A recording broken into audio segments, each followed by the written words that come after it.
నేను మీ అమ్మాయిని దీవించడానికి రాలేదు. మీరు ఈ పెళ్ళి ఏ సందర్భంలో చేస్తున్నారని అర్థం చేసుకోగలను. కానీ ఒక్కసారి లెటర్ చదివి మీరు చేస్తున్న ఈ పెళ్ళి రైటర్ రాంగో మీరే డిసైడ్ చేసుకోండి.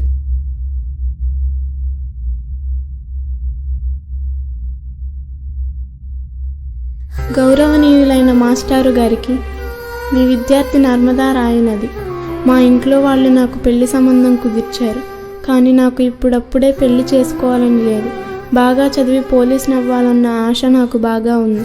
మీరు స్కూల్లో పాఠాలు చెప్తున్నప్పుడు ఎందరో స్త్రీలు కత్తి పట్టి కలం పట్టి మగవాళ్లకు ధీటుగా చరిత్రలో నిలిచారన్నది విన్నప్పుడల్లా నేను కూడా చదువుకొని స్వశక్తితో ఉన్నతంగా ఎదిగి కష్టాల సుడిగుండంలో ఉన్న నా తల్లిదండ్రులను సుఖపెట్టాలని, వారికి మంచి జీవితం అందించాలని ఎన్నో ఊహించుకున్నాను మాస్టారు. మీరిచ్చిన స్ఫూర్తి, నేర్పిన సంస్కారం నన్ను ఇలా ఆలోచింపజేస్తున్నా.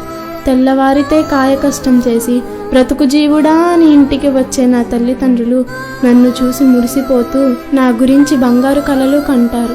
ఆ కలల్లోనే ఆనందాన్ని అనుభవిస్తున్నారు. పెళ్లి చేస్తే నా కూతురు భర్త నీడలో 100 ఏళ్ళు చక్కని జీవితం అనుభవిస్తుందని, ఆడపిల్లకు అంతకంటే ఇంకేం కావాలని మురిసిపోతున్నారు. నా మనసులోని మాట చెప్పాలన్నా పొంగే వారి ఆశల మీద నీళ్లు జల్లటం కాదా మాస్టారు?